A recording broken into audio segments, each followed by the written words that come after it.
Train your brain to improve your health. What can you do every day for your health?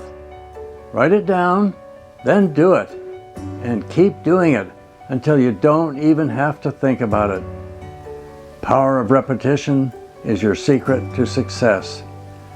Test how much you can do. Keep doing it until you're good at it. Eventually, without even thinking about it. Then add a little bit more.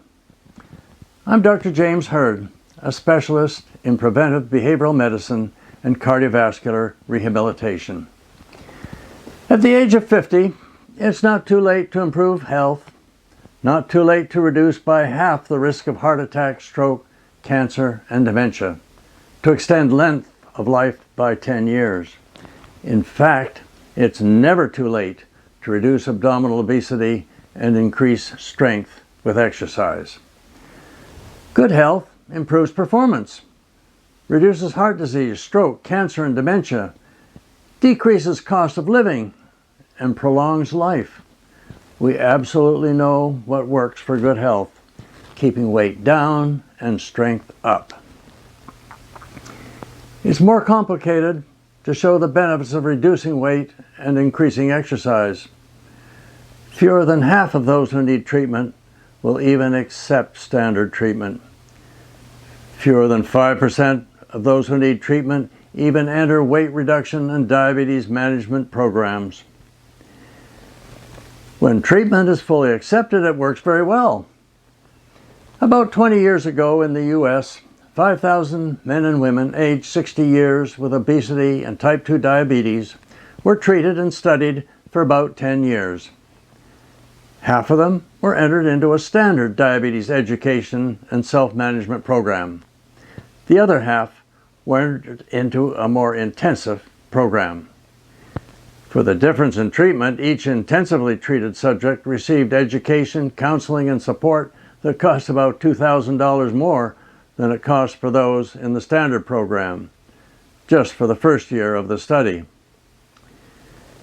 After the first year in the study, the group receiving standard treatment lost about 1% body weight, and the group receiving intensive treatment lost about 9%.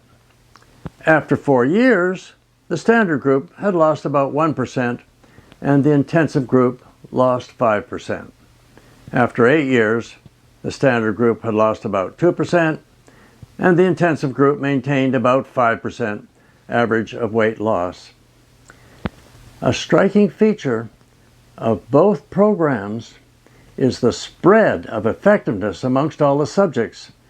Even in the standard program, after 8 years, 12% lost more than 5% of their weight, and a few subjects lost more than 10%. In the intensive program, after 8 years, 35% lost more than 10%, and half of those lost more than 15%. Effectiveness losing weight reduced the incidence of heart attack, stroke, and other cardiovascular diseases. As a result, most subjects in both groups who lost less than 10% body weight had no protection. Note that subjects who reduced weight at least 10% for 1 year were 20% less likely to suffer disease, disability, and death. Those who maintained more than 10% weight reduction for at least 8 years were less than half as likely to suffer heart attack, stroke, or other cardiovascular disease. The lesson from this very important clinical study is to develop individual strategies. Individuals should be helped to reach and sustain weight reduction their own best way. Automatic brain processes control what we do every day. More than 90% of what we think, feel, or do happens automatically, without conscious thought. Non-conscious processes programmed in memory direct almost everything. Those neurocognitive programs are created by actions and functions in response to situations and events. Responses formed initially to provide outcomes you want and avoid unwanted results. When responses occur over and over again, Dozens or hundreds of times, they become automatic. Familiar stimuli followed by routine responses. What happened last time will likely happen next time. What you want to do may change. Information, situations, and outcomes may change. Something you learn, think, feel, or imagine can change your mind. So you want to do something different.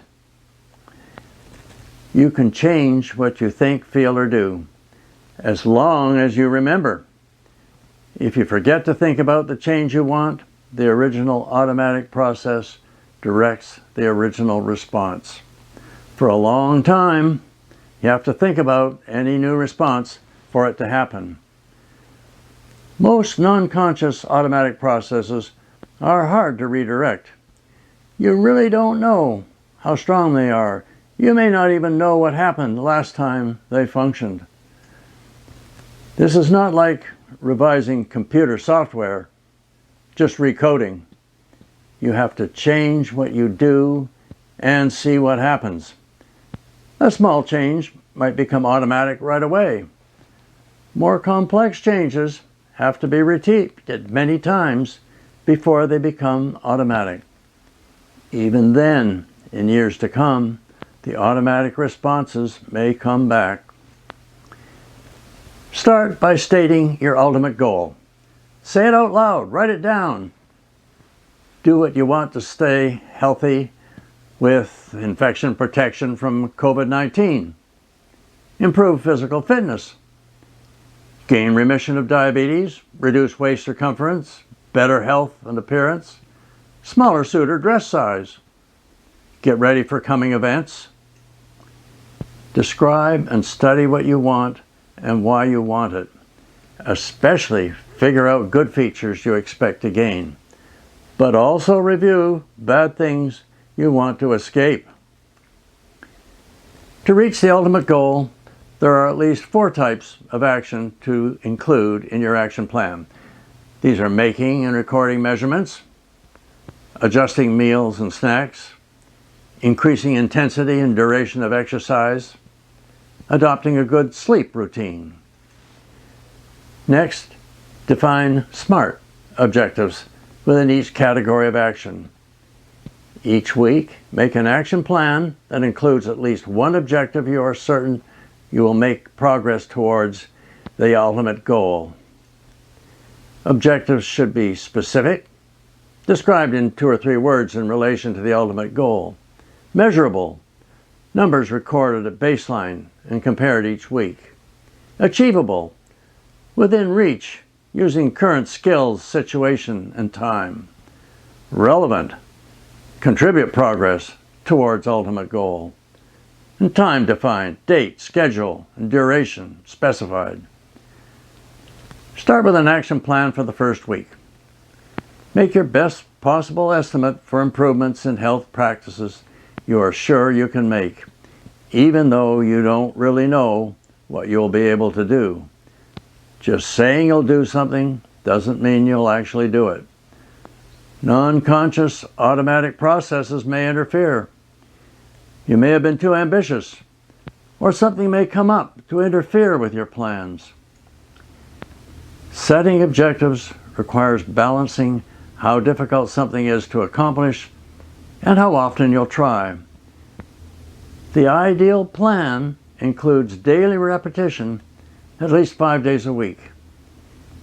Keep testing to find out what you can do 5 days a week. Then keep increasing intensity and difficulty as you go along. The first action plan should include at least measuring and recording basal heart rate on 5 days. Other actions might be projected for fewer days. The action plan for the next week would be measure and report basal heart rate on 5 days. Drink low-calorie beverage instead of regular soda on 3 days. Exercise, walking for 20 minutes, 3 days. Relax time of 30 minutes for uninterrupted sleep, so that on 3 days, review and analyze results at the end of each week. Exactly. More less or the same. Figure out what really happened. It's important to be successful. Use results from each week to make action plans that accurately predict what will get done next week. Assess and state progress that was made. Were objectives reached? Take satisfaction. Were objectives exceeded? More days, more effort, more accomplishment. Upgrade projections. Were objectives not met? Revise the action plan for next week. Identify issues that need special attention. What gets in the way of objectives? What can be done about it? Review results, the progress, the issues on the action plan for last week. Measure and report the basal heart rate on 5 days. Check that off. You drank low-calorie beverage instead of regular soda on 3 days. Oh, check that off. There was exercise walking for 20 minutes on 3 days. Oh, check it off. But the relaxed time of 30 minutes for uninterrupted sleep only occurred on 2 of the 3 days. Well, the progress: reduced calorie intake and increased exercise. The issues: most evening meals prepared away from home. Display progress week by week. Make a table or a graph of measurements showing improvements in basal heart rate, fasting blood sugar, and body weight. Show how measurements progress over time. Use color scale conditional formatting to show relationships between measurements. Progress in endurance and strength exercise also can be displayed. Day-by-day improvements in endurance and strength are hard to appreciate, but all you notice is what makes you stiff and sore. But when the type of exercise, its intensity and duration are displayed with conditional color formatting, you can see how all the effort gradually increases endurance and strength. We all appreciate benefits of good health, and we're all concerned about hazards of poor health. Education about overweight, obesity, and type 2 diabetes tells us the hazards of disease and disability. Demonstration of good daily living shows us how to improve our health. We all have different experience from one another. Non-conscious control of what we think, feel, and do happens automatically. We can change what we usually do by conscious direction. What we think about it and what we feel about it is different for all of us. To start, we need conscious personal motivation to succeed. We test and learn what we can do to improve our health. We do that over and over again until that health practice becomes automatic. The combination of success, satisfaction, repetition, and maintenance are our powerful determinants of good health and long life. If you would like to participate in our type 2 diabetes recovery program, you should sign up. Click on the link in the video description. After you sign up, you will be asked to register and supply a few points of data concerning date of birth, smoking history, height, weight, blood sugar, and daily injections of insulin. We will call you and establish secure communication links for reporting and reviewing results, starting with fasting blood sugar, basal heart rate, and body weight. Then I will call you to ask about your medical history with type 2 diabetes. Also, we will discuss details of your goals and objectives for recovery from diabetes. In addition, we will set up an action plan for recovery. There is no charge for this service as long as you continue to report on a regular schedule and continue to work towards recovery from diabetes. We are dedicated to helping people recover from type 2 diabetes and maintain good health using telehealth technology.